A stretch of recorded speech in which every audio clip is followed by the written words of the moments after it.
It's Wednesday. That means Owasso football with Bill Blankenship, the head football coach out there, 49-15 over Union. Yeah, that would bring a smile.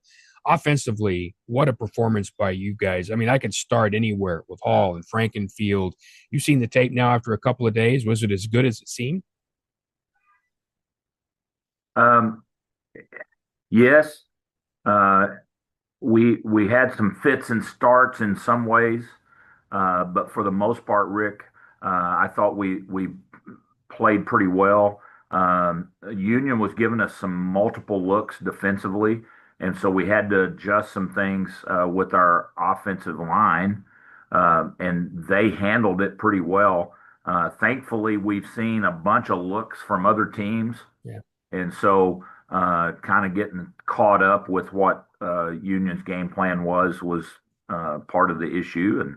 But getting the ball to skill guys in space, I mean, that's what we do best. And you already mentioned it, but Tay Bethel got us started really fast. Jay Hall's really good inside. Julius Wilson's a tough matchup, 6'4", big kid. And then, you fill that in with their tight end and Noah Hill. And, um, you know, I'm not embarrassed to tell you, but we got a lot of toys to play with on offense. And we needed that offensive line to start growing up, with four new starters. And they've done it really well the last few weeks. And it helps them to have that help, like Mr. Hall back there. I mean, for people who haven't seen him, and I've been fortunate enough, and at times unfortunate enough to see Yeah. him, but for guys who haven't seen him, describe him as a player.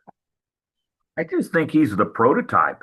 I mean, he Rick checks every box for me as a former Division One recruiter.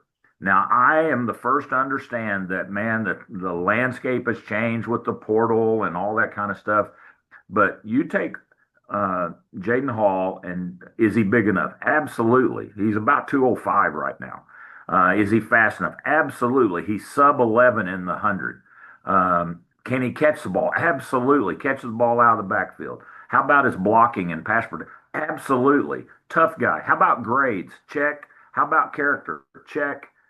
So I just think this is a guy that, the recruiters are a little behind in trying to find him. He's certainly getting opportunities, but I just think he checks all the boxes, man, and he makes us so much better. He's one of our captains, and that's voted on by the team. That's not a talent thing. Yeah. And so I think that also tells you a little bit about the way his teammates view him, and the way his coaches view him.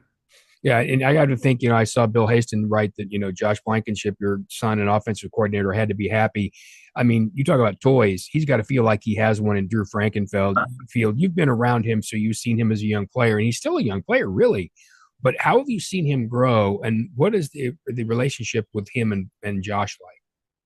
Well, it's been great. And in some ways, it's hard to believe, but we're probably just at the maybe not even quite halfway point of his high school career. Right? And so he played as a sophomore last year, had a fabulous situation, had a great group around him, and he performed magnificently as a sophomore, continuing to do that, being a real general for us. We run a lot of RPOs, put a lot of um, really, the weight of our offense on Drew, and he and Josh just meet all the time and talk all the time, and he's done really well. And he's not even quite to the midpoint of his sophomore season. So I think the growth of that young man, his size, I mean, he's so much bigger and thicker than he was a year ago.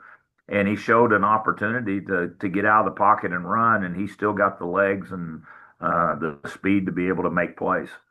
As much as we talk about the stars, and you have to because they need to be stars, there are guys who we don't talk about a lot, but I do love the program players. Who's playing a little better than maybe you thought about right now?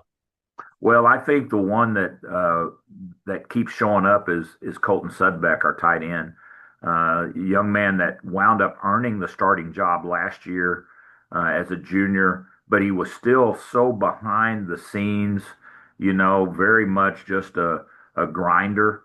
And he has been another young man that everybody believes is one of the leaders that does things right all the time. And to see his play begin to elevate, He may be one of the best tight ends that we've seen all year because he can block every structure. He's physical enough at the point of attack, and now he's become a weapon in the passing game. So you got guys who are doing things like that. Now, while we talk about your offense, we haven't talked a lot about your defense, but Union was in the, I think, 70 yards of offense until that late scramble there, Yeah. and we're pretty stymied there. That group has obviously come along, and they don't get talked about enough, do they? No, not at all. And we started the year with 9 new starters on defense. That very first ball game. Steve Neal's our defensive coordinator, and Steve has been, I think, masterful um, bringing our defensive unit along in terms of just, it's so undersold or oversold that people don't buy it, but just de demanding that our guys run to the ball. We run to the ball and we take on what we call destroy blocks, block destruction. And then you have the opportunity to make tackles. And are you tackling? And we drill it so much every day. I know in some ways our guys, get, roll their eyes probably, here we Right. go again. But if you put on film from week 1 and week 3 and now week 5, the speed to the ball, the pursuit, the team defense, and the tackling is so radically improved. I know our defensive guys now believe in what we're doing. And once you start getting them to believe, now it's like a group of piranhas out there. I mean, it's just that blood's in the water and they're going. Who's jumping out at you over there? I think one of the first ones that did, we've really been talking about Ryder Karn as an outside linebacker. He's now wearing number 9. He earned the single digit after the season started. Ryder is one of those program guys you talk about. It's really fun defensively. Several of those program guys. Um, Chris Zafaris has made the change from being primarily a running back the last 2 years to being primarily our inside linebacker and now helping as a running back. And so his speed and ability to find the ball has been fabulous. You've got Christian Turner, was a backup nose tackle a year ago, and now he's starting for us at one of the defensive end spots. And his effort and ability to run the ball has been just almost legendary with our defense. Coach refers to it as CT effort, CT energy. And so Christian is really, really becoming a special player for us. So we got him up front, we got him at the linebacker level, and then the back end is starting to grow and really become everything we thought it could be. Yeah, and that makes for a happy football team. Yes. Coach Blankenship with us here. This brought to you by Tulsa Accident Care Center, our friend Jared Gallagher. I was thinking to myself the other day because I happened to be in a Walmart, and I don't know about you, but it really irritates the out of me when you're looking at an aisle and everything, like, for instance, beans, right? They should all be in the one aisle, right? And then you realize they're not. Now you have to go to another aisle to find something else. I Right. was looking for beanie weenies for my daughter, actually. They were in a different place. You had to go over there. I hate that. See, Tulsa Accident Care Center takes care of that. Not the beans, but they take care of you after an accident. If you've had an accident, there's only one place to go. You walk in, you'll find doctors, imaging, you'll find medicine if you need it. So you'll get prescriptions. You can get PT, all that in one office, and you don't have to go to another aisle. I mean, that makes great sense, doesn't it? And you don't have to have an appointment, and there's zero out of pocket. They're in Broken Arrow, Tulsa, and Owasso, and all you have to do is call them, and it's 888-8080. I don't want you to have an accident, but if you do, don't search the aisles. Go to one place, Tulsa Accident Care Center. You mentioned something that's really interesting, and I want to do this before I get to Westmoore. You talked about getting a lot of different defenses thrown at you. And you can't change everything week to week. Certainly, defenses can't. But when coaches are in a position to want to kind of change things up, they will. How do you, as a head coach and as an offensive guy who knows that defenses are going to try to throw you all kinds of weird stuff, how do you practice it yet not take away from practicing what you have to practice? It's always a challenge for as long as I've been doing this. But some of the benefits are when you play people either in the your own defense that is a very multiple and blitz happy and all that stuff. It's probably not as much this year as it has been. So we didn't benefit from that. But early on, from when you start looking at the differences between Bixby and Jinx and Sand Springs and then Broken Arrow, it was causing us to go to odd fronts and even fronts and this front and that front. And then just by nature of having we talked about the toys on offense, you're creating some issues for defenses of, all right, which poison, so to speak, are they going to choose? Are they going to try to give you some one-on-ones in the passing game? Or if they try to drop all those people, do you have the ability to run the football and to create some space inside? And I think early on, that was the issue, is that everybody knew we were in a rebuilding mode in the offensive line, and so you were getting a little bit of what we would call a light box, but they're going to try to drop eight and get that third safety and do all the stuff and then just blitz into it. And they had some success in the early games doing some of that. And we've gotten a little better of running the football. And now you got to start coming into the box. And now that isolates Julius and Tay and Noah in some one-on-one battles. And so it's a great situation when you have a quarterback, a running back, and three wideouts that are dynamic, because you just have to be ready for whatever they're going to do. So now the next long answer, Rick, but the next thing the defense has to do is disguise. And so they got to try to trick you into, are we dropping or are we filling the box? And so that's causing us to see a lot of different looks that maybe we hadn't seen before, but Drew's handled it really well.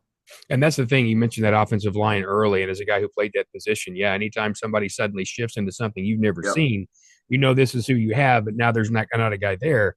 A young group like that does need to grow up. But you talk about a good time to do it, because now you're in district play. So, yeah, you lost the one game, and I get it, but you're in district play. This is when it matters. That's when that offensive line really has to reform. So that's in a way a blessing, isn't it?